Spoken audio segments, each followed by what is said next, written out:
Welcome everyone back to another DeFi Raiders AMA. My name is Relentless, and today we're talking to Mugen Dev from Mugen Finance, the project aggregating real yield with Layer Zero. Welcome and thanks for joining us. Do you want to go ahead and do a little introduction of yourself and give it a little background? Yeah, I'll do a background of the project first, and then I'll do a background on myself.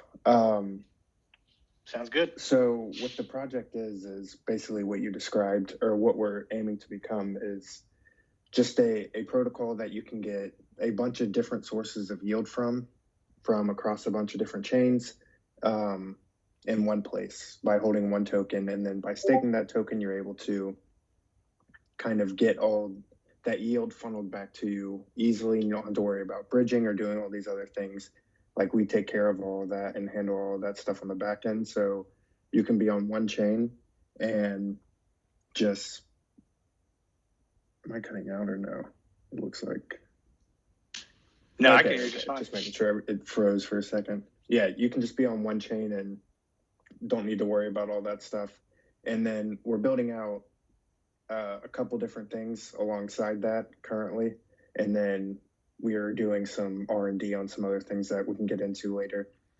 So that's like a basic overview, and then we can go more in depth as time goes on, but that's the general idea of the project. And then for me personally, I've been in crypto for a few years now. I've been in a couple different sectors, but primarily what interests me the most was always DeFi. I think it's pretty cool what people were able to create. You can see all the different things that are being created now, whether it's through kind of the next things that are coming up, which is focused around NFTs and NFTFIs, or tokenizing different real world assets and bringing them on chain.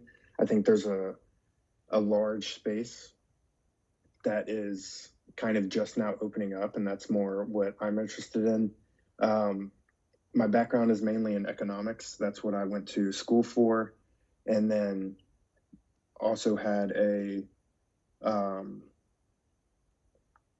minor in psychology as well. And then have been, for the last about a year and a half, 2 years-ish, I've been working on Mugen Finance, doing all the Solidity and the back-end stuff. And then we've been live for about, I'm going to say 2 or 3 months now. And yeah, that's basically it. Very cool. Very cool. It's probably actually kind of helpful to have a little background in psychology too, with the amount of stuff that we're starting to talk about in the space about psychology and just kind of understanding people's mindsets in the space. So that's probably a pretty unique perspective. Yeah, if I didn't do this, I was going to go do my master's in behavioral economics. That was the original plan. Oh, okay. Very cool. Very cool. All right. So then, give us a little insight on the rest of the team. What kind of other experience do you guys have working for you? Yeah, so we're actually a really small team. It's only a few of us. We have myself, and I handle all of the back end, the smart contracts and different things like that. And then we have somebody else who does the front end. And then we actually brought in one of the community members, owns a development agency. So they came in to help us kind of finish off our latest product, and we've been working pretty closely with them. And then in the future, what we kind of plan to do is obviously expand the team more, bring on more developers, bring on marketing people, and all these other things that are needed to run one of these projects. And then also set up a similar structure to kind of what you see with what GMX is doing, and then also Umami where they have like Umami Labs, or I forget if that's the exact name of it, but they have a development side, and then they kind of have the DAO side running different things. We've planned on doing that since day one, and is something that once we kind of expand a little bit more is going to be on the list to check off. Yeah, very cool, very cool. So a lot going for you, a lot in the works. So, all right, so let's kind of talk about, before we launch into just all the specifics. All right, so what were the major problems that you guys saw that kind of led you to founding this project? What are you guys trying to solve? overall? So yeah, the biggest thing that we really saw that was kind of the thing that kind of pushed us into building this and starting this in the first place was just the lack of real transparency um, in a lot of the ways that users were generating yield. Specifically, when you looked at protocols like, not necessarily protocols, but companies like Celsius, or I mean, obviously now FTX as well, and then Anchor, when all that stuff was going on, that was around the time where these ideas first came to life, or not really first came to life, but we really like buckled down and began working and putting all of our time towards this. Was just a general lack of transparency. So what we wanted to do was create a way for users to generate yield using different protocols and not necessarily need to worry about the fact that their funds could just essentially be stolen like they were with Celsius or with FTX, because it would be transparent on chain, and at any point in time you could just pull up either scan or anything else and you could see exactly where the funds were and what they were doing. So we really wanted to just create a protocol that could generate yield for users in a transparent way. And then you add on the fact that as more and more chains come out, I mean, you have Aptos now, you have obviously Arbitrum, Optimism, and every day it seems like another L1 or L2 is coming out. Users don't necessarily want to have to keep up with all of those different things and have to worry about setting up different wallets and bridging and doing all these different things. So that was another reason that we kind of went the direction that we did. Very cool. Yeah. So yeah, transparency, which obviously we could have a whole separate conversation about, and then also kind of just simplicity of use, which I think is another huge topic that we could get into at another time, which is going to be, just major for kind of the mass adoption of crypto in general. So very cool, very cool. So all right, so then let's kind of start to talk about a little bit about the project itself. Why'd you guys choose to build on layer zero? What are kind of the benefits that you guys are seeing there?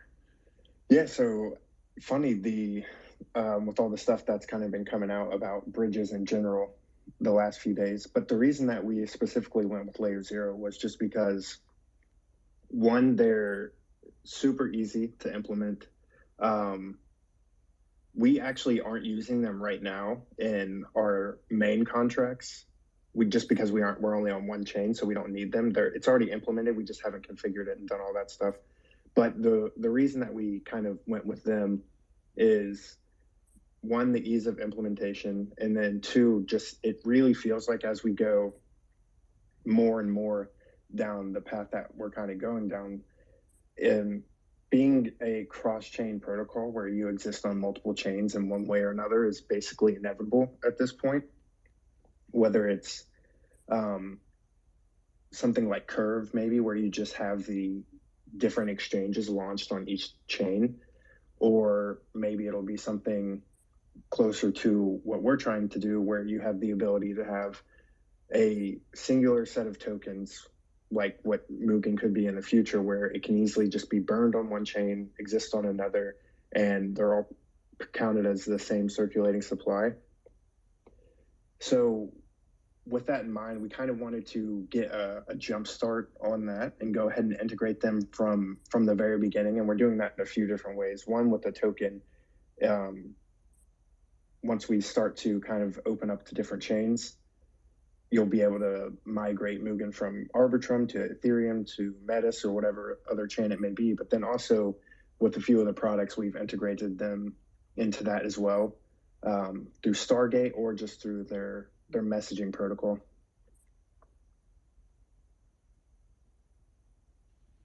Yeah, awesome.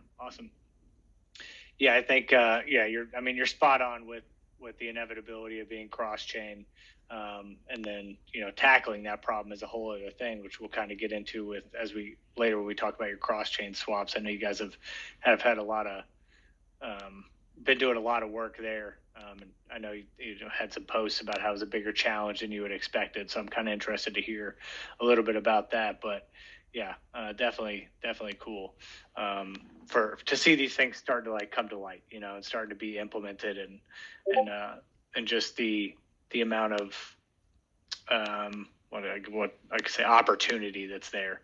So very cool. So, all right, so let's kind of talk about then what you guys currently have going. So you go to the website, you go to Mugen.com or to your web. Is it .com? Yeah, Sorry. it is. Yeah. Mugenfinance.com. Okay. Mugenfinance.com. Sorry. And then currently you got it where you could stake USDC, receive Mugen. So let's kind of talk about the tokenomics there. So what Mugen is doing with those funds, how they're being allocated, the kind of strategies there.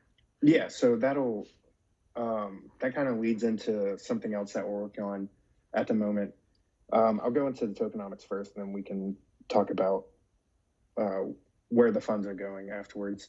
So basically the way Absolutely. that the tokenomics work is we exist along a bonding curve where each time, right now it's just USDC, but it could in theory be any whitelisted token, gets deposited into the treasury. It mints a specific amount of Mugen based on the current price on the bonding curve. And the way that the bonding curve is set up it is set up so that as more and more Mugen gets minted and as the treasury grows and grows, the price begins to flatten pretty significantly.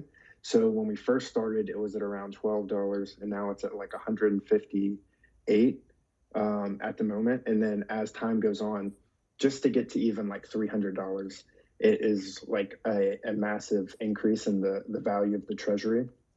And as more comes in, the increment at which it goes up by gets smaller and smaller and smaller.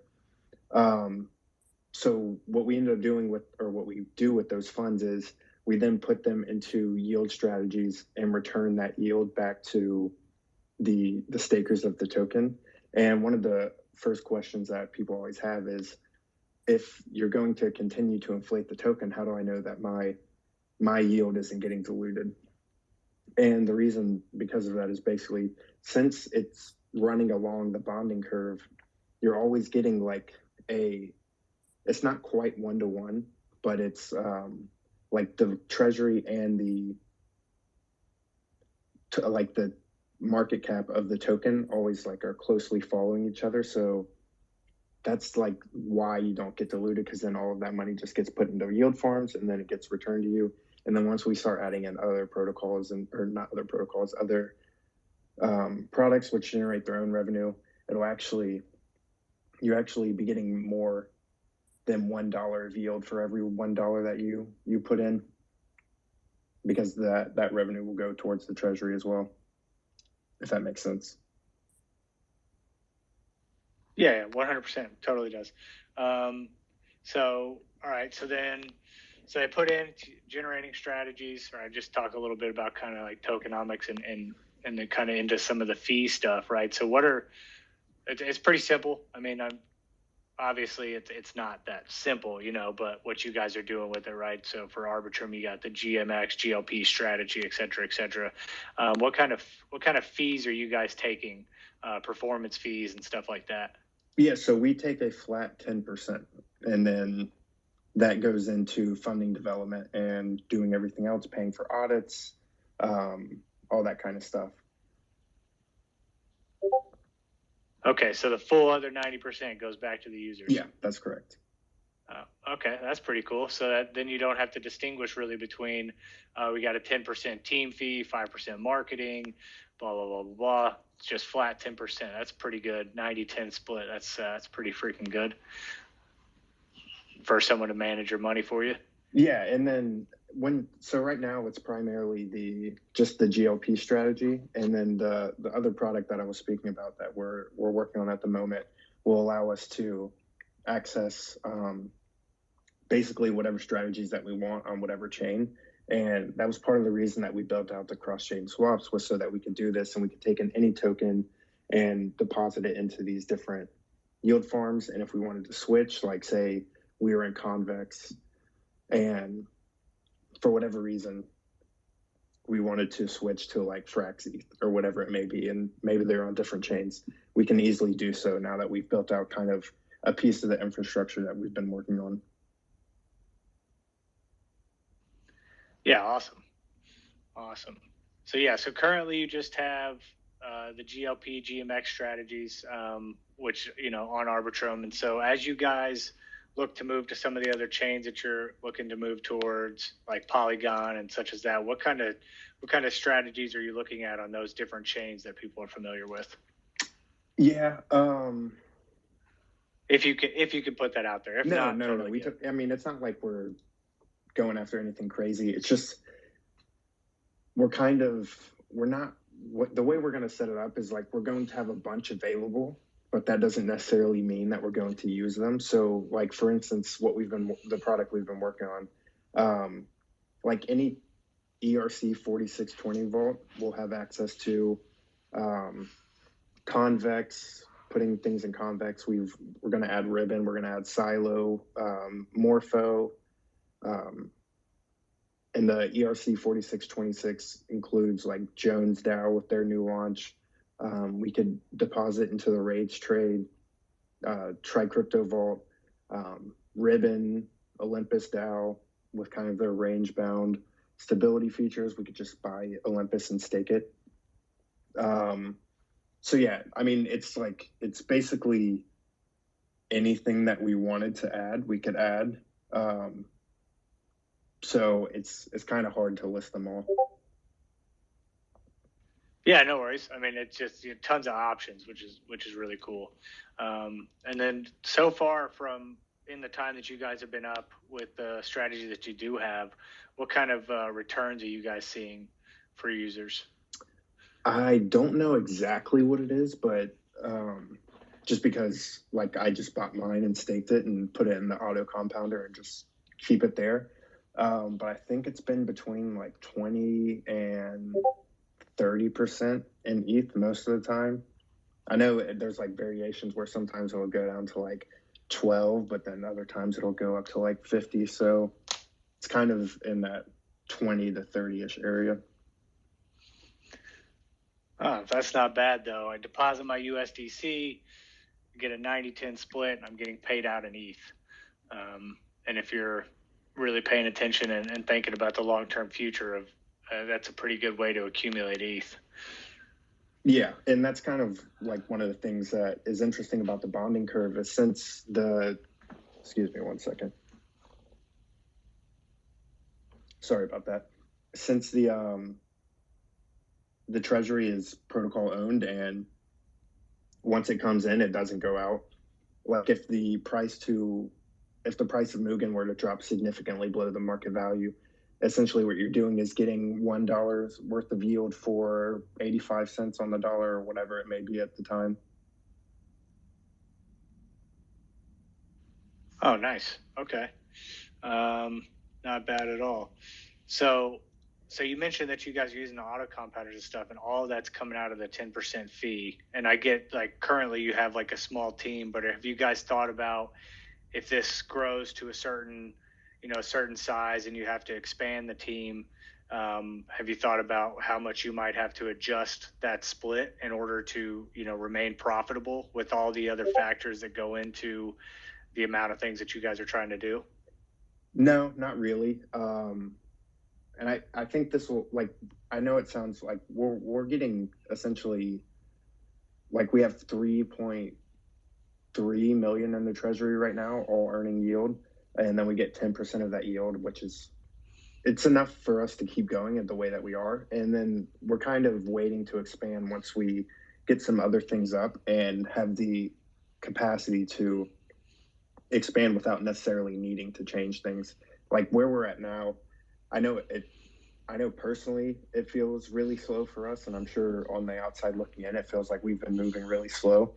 But the next few things that we have coming are going to be much, much quicker. As for the yield router, which was the product I was mentioning earlier, since it will be just the back end, it'll be a lot quicker as the front end, what was mainly tripping us up on the cross-chain swaps. Okay, yeah. I mean, there's nothing wrong with building slow. I'd rather a product, a project that I believe in, build slow and then deliver like a phenomenal thing, than overpromise, underdeliver, and set themselves back forever, or ruin their reputation, right? Which happens. You've seen that before. So I don't think there's anything wrong with that personally. Okay, so very cool. So let's kind of talk about the cross chain swaps. I know you guys had planned on rolling that out sooner. I mean, I know it's a big task, right? A lot of tech, a lot of testing and stuff like that. So what kind of issues have you guys seen as you launched that and had to work through? Yeah, so the main issues that we kind of came across was it wasn't actually on the back end. From a smart contract perspective, it probably wasn't as complex as you might think, because it really is just siloing each chain to itself. The problem came on the front end because when you're talking about how to get the data and make sure that everything, all the inputs are correct when you're not only going across different chains, but also aggregating a bunch of different exchanges on a single chain, and then going across chains and then aggregating a bunch of different exchanges on another chain. You just kind of run into some problems, different snags where maybe the input data you get isn't exactly what you want. So that can lead to different issues. Like if you input things incorrectly, it could invalidate the transaction. And it's just a lot of small stuff, making sure all the inputs are put in exactly how they need to be, making sure all the data is encoded properly from the front end to the back end. And it's just very, very tedious, making sure that everything gets put in the right place at the right time so that no one runs into any issues. Yeah, makes sense. Yeah, it makes sense. I mean, it's I'll give you it's a lot, right? To be able to go to that many, across this many chains and this many swaps. So I mean, if that's really the major issue that you're running into, I mean, that's says a lot about the team and where you guys were able to get. You know what I mean? Yeah, I'll give a quick example of what I'm talking about. So the way the back end is set up is like each step that needs to happen is connected to a number, and then that number is connected to data. So if you wanted to say, and this is just for a simple transaction, we have the ability to do more complex transactions where you can say go from DAI to multiple tokens or go from multiple tokens to a single token or whatever else. But just for a simple transaction, you have to deposit that whatever token you're swapping out of into the contract, which is one step. So we have to make sure we get the correct input amounts and the correct token translated to the smart contract. Then we have to call a router for a aggregator to make sure that we get you guys the best rates and all these different things. And then we have to input all of the data and say the data says you're going to do 50% in Uniswap, 25% in Sushi Swap, and whatever, 25% in Curve. Then that's 3 additional steps that have to be added in. And then we have to make sure that you get all your money back and all that stuff. So it's just, and that's just one transaction. And to make sure that everything goes smoothly, it just requires a lot of testing and a lot of poor front end devs who have to do all of that work. Yeah, front end devs are in high demand right now for sure. 100%. I've reached out on a couple other things trying to get some connections there, and it is not easy. There's a lot of back end devs. Very cool. So, all right. So you guys are getting close to launch. All right. So, I mean, how's the testing been going? Do you guys have an anticipated launch window for the cross chain swaps? Are you guys really close? Yeah. So originally we wanted to put it out Friday, which if all the tests had run well and everything had gone the way it was supposed to, it would have been fine. But over the weekend, and towards the end of last week, we ran into some different issues which we needed to address. So far this week, that's what we've been doing. We've been making sure that everything works well. And speaking to the front end dev today, he was saying everything was working fine. There was one small issue that he got sorted, and then we're going to continue to run tests tomorrow and kind of throw some more stuff at it. And then the plan is on Friday to open it up to a small group of people to, kind of test it in the wild, get feedback, and then hopefully early next week. Once we've gathered all that feedback, we can actually open it up to everybody. Very cool. Very cool. Looking forward to seeing it. I know you guys have been working hard on it. I've been following for a little while, so I'm pretty pumped for you guys. I know there's a lot of work that's been going into it. So, all right. So let's kind of transition just a little bit, and let's talk a little bit about the security that goes into this. Obviously, there's a lot of different attack vectors here, right? So what kind of things are you guys doing as far as audits, and then are you going to be doing continuous audits as you branch to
more chains? How are you guys approaching that? Yeah, so we got everything audited. I believe it was I think it was 2 weeks ago, and have been working with the auditor to make sure that we made all the necessary changes and everything else, and have implemented those correctly. And then once we launch, everything will be immutable, which basically means like once it launches, like it is what it is. And in terms of like kind of the scope of the different attack vectors, luckily there isn't, like, we made sure that there wasn't any type of reentrancy where someone could come in while you're in the middle of a transaction and take your funds or do anything like that, which there wasn't. And since the contract itself isn't actually in charge of any funds, and there should never really be any funds held in there, there really isn't like a lot of vectors of attack. It's a pretty small scope from that perspective. And then like it'll really just be, if there's an issue, it's going to be more on the front end, kind of a logical input issue where steps are entered incorrectly or data doesn't get encoded the way that it needs to. And that's where issues arise. But if anything like that happens, it should really just, the entire transaction should revert.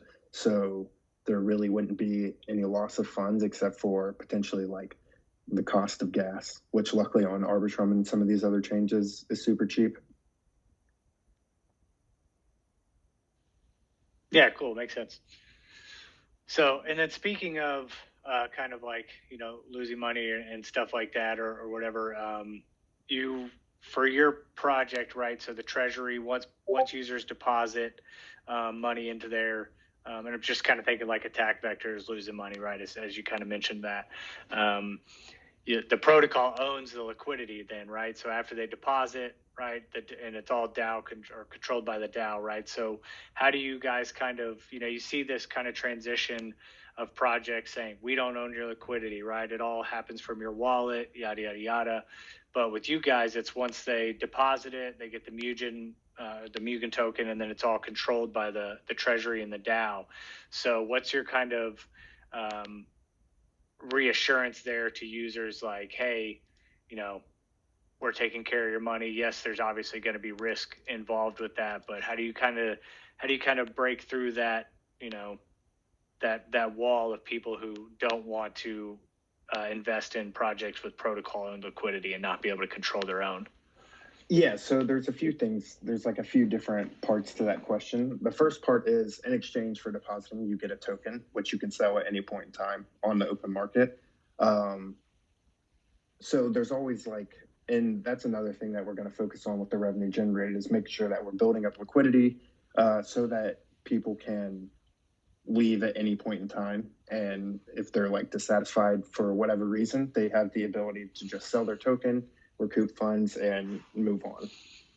And then in terms of obviously making sure that you don't essentially deposit into the treasury, which just goes straight into my wallet. Again, all the contracts are listed on our documentation. You can always just go straight to whatever contract and you can see exactly what funds are being held within that contract. And then the ultimate goal is I don't quite think honestly, I don't think either ourselves, the project itself, or a lot of projects in the space are quite ready for this. But the ultimate goal is to pass it on to a decentralized governance protocol so that we aren't necessarily in charge of anything, right? We'll still do the development and we'll do these different things and we'll take our fee and all that stuff and we'll stake our tokens and we'll get yield, but not necessarily being the person in charge of, making decisions of going from one protocol to another or anything like that. We want that more to be in the control of the actual token holders. So yeah, that's kind of the end goal. And as of right now, we have a lot to do before we can get there. But again, everything's on chain, everything's transparent. We're not making any promises that we can't keep in terms of where the money is or anything like that. Yeah, very cool. And I like that, right? I could deposit money, I get a token that I could sell at any time while still, accumulating ETH by having it staked. And are there fees for staking and unstaking? No fees, no time lock, nothing like that. Nice, very cool, very cool. Yeah, that's pretty comforting to know that if at any point I'm like, hey, I need to pull my money out, the only haircut I'm taking is just the 10%. Performance fee, if you will. So that's pretty cool. It's a pretty good model, honestly, as far as the returns for users, right? So yeah. And then we wanted to build something that was actually sustainable, and we felt that the bonding curve and kind of aggregating a bunch of different yield protocols gave us the best chance of that, and then adding in our own sources of revenue on top of it. Yeah, I agree. And then as far as governance, right, I know you said you're a long way away, but are there any models that you've seen previously for governance that you guys are kind of looking at? I know no one's truly conquered this, right? As far as full decentralized on-chain governance, I know that gets kind of murky as to how many people actually have a say, how many people are actually decision makers. What's kind of your approach to that from what you've seen so far? Yeah, I don't really think there's a good answer right now. I think for a time being, the closest was probably Beanstalk, the stable coin. But obviously with their hack, their model kind of got thrown out the window. And then when you talk about kind of the other models, what it ends up being is it ends up being a few people who own a disproportionate amount of the tokens end up having all of the control. I know this is actually a pretty big area of research for a lot of people in the space, and it's something that we're trying to keep up with as much as we can. But it honestly feels like there isn't a good answer right now, and there probably won't be one for quite some time. So we'll kind of have to do like the best that we can in the future, and there'll probably be some sacrifices that come along with that in terms of maybe it's not entirely off on chain, or maybe um, large token holders are upset because they don't have as much power as they would like, or whatever it may be. There'll have to be some sort of sacrifice. Okay, yeah, makes sense. So what's your current overall model for how you guys are running governance for everything? So what we tried to go governance from the beginning, and have different votes and do different things to get everybody in the community involved. And basically, they were like, "We don't want to be involved. We want you guys to do all of this. We want you guys to handle all of this." Um, and we just want to sit back, stake, and not do anything and just chill. Like, that's why we gave you the money. So that's kind of the point that we're still at now, is the decisions and the different things are handled by the team. And then once I'm assuming that people are pretty okay with it now because we're still relatively small. Um, and then once they're kind of like, all right, we're invested, we're ready to get back and start having a little bit more of a say on chain in a different type of way, because of course anybody who's a token holder can come in and say, hey, I have this idea, I have this idea, what about this, what about this, and we'll take those in and we'll listen to them, and um, kind of see where the merits are and kind of where the ideas lack and different things like that. But yeah, right now it's still pretty centralized. Yeah, I mean, it makes sense. Like you said, small team, not a small project, smallish project. I mean, you got a pretty damn big treasury for such as we call it, a small project, or as you call it, right? That's a pretty large treasury, which means you guys are kind of doing things right, anyways, and being able to give those returns still. So, but like they say, if it ain't broke, don't fix it, right? Yeah, but we have it's much bigger goals than this. Like we I mean, I know we're small, but we have a pretty clear path forward in our eyes, and we definitely are aiming at becoming a protocol that is um, in the 9 to 10 figure range is kind of our goal within the next 5 years. Like, that's kind of where we want to be at. Yeah, very cool, very cool. I think you guys have, from what I've seen bouncing around the Discord and other things like that, is there's a lot of trust in what you guys are doing, a lot of belief because you guys have delivered so far. So I think that's really promising for your future perspectives there. So then also, so you mentioned, the things that you guys are working on and talking about, right? So after the cross chain swaps is launched, fully functioning, everything's working, what are you guys kind of shifting your focus towards from there? Yeah. So once that's launched, our next we have two primary things that we're working on right now, in terms of actual development, which include the yield router, which will immediately open up the treasury to a bunch of different sources of yield on a bunch of different chains. We've been working on that for a little bit. We've kind of had to put that on the back burner as we get ready to fully launch everything for the cross chain swaps. We've had to put a lot more attention into that than I thought we would have to at this point. But we're working on that, and that should be relatively quick compared to this. And then the next thing that we're working on is we really want to find a way to start bringing more ETF type products onto different blockchains, and then potentially do like a multi-chain ETF. So we actually have built out the majority of a MVP for that already. There's just like a few things that we need to figure out, which is mainly centered around oracles and oracle safety, um, and making sure that there's not any like weird market manipulation that can happen to kind of skew the value of the coin at any, or like the underlying tokens that make it up, in any odd way. So those are kind of the next two things that we're focusing on for development. And then obviously we're going to start doing a much bigger push with marketing and reaching out and kind of starting to build more long-term partnerships with different people, which we've kind of been putting off because we wanted to have something out before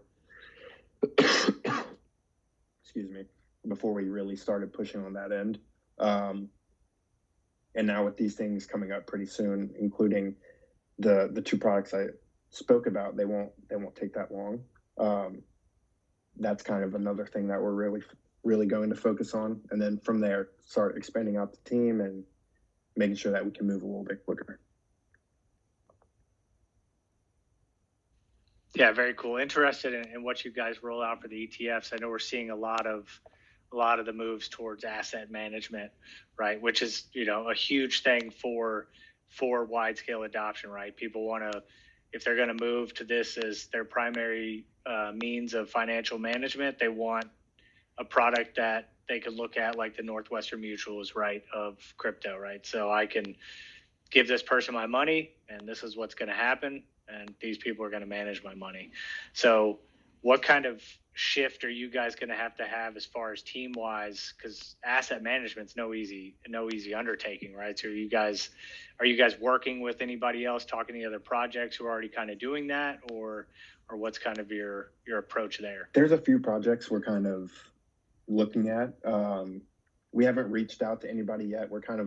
There's a few people who are doing something in the space kind of similar. They're not necessarily building on-chain ETFs, but they're kind of looking towards like different active management things that we're going to watch and kind of see how they perform.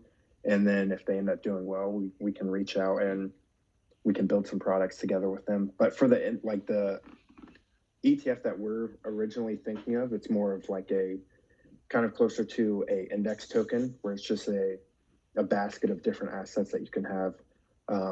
Like say if you were to make like a Arbitrum DeFi index, where you could have GMX, Ethereum, like Rage Trade whenever they launch a token, all these other projects. Say you got like 20 of them, and that underlie like one token that you can just buy, and then essentially it becomes an index that represents the value of all the underlying assets that are a part of it. Yeah, just kind of a blue chip index management fund. Basically. Yeah. Which is definitely something that's going to be appealing, right? And definitely a safer play. I know that you have your DGen sector who wants those DGen management, but that's risky. Yeah, so, and this way you can get access to a lot of the blue chips and still with a small percentage of portfolio. If you want to go DGen around, you're more than welcome to. Yeah, I like it. Cool, very cool. And then, so you guys are just starting to shift your focus towards marketing. I appreciate you guys coming on here and letting us contribute to that. What kind of, how hard are you guys looking to lean in towards marketing as far as AMAs? What kind of other things outside of just basic AMAs are you guys looking at doing for marketing?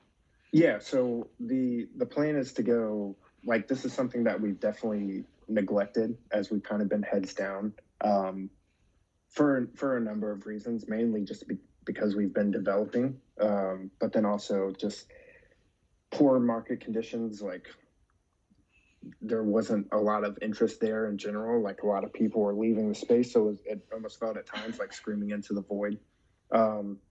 So we're going to do different things. Like, we're working on scheduling a couple more AMAs for this month and making sure that we can kind of get ourselves out there and begin to kind of communicate with different crowds who haven't been around us a lot. And then some of the other things we're thinking of doing, like, we want to do some different things involving the cross-chain swaps, where users get rewarded for kind of being an early user. What that may be, we haven't really decided yet, but we do know a lot of the faces who have been around since the very beginning. Like, we definitely know who's still here, who was there at the beginning, and we want to reward those people for sticking by us, especially during like kind of the slower period. It definitely is not lost on us. We definitely recognize you guys. We know who you are, and it does mean a lot, and we do want to give back to you guys for that. Very cool. I think they'll be excited to hear that. Kind of, honestly, in a way though, kind of surprising, right? That as the downturn happened, right, and people who were sticking around the space were looking for kind of safer, projects, safer returns, safer yields that you guys didn't kind of gain more traction, right? So I could just deposit USDC and earn ETH, anywhere. You said down to 12, but still 12% is still better than a TradFi market.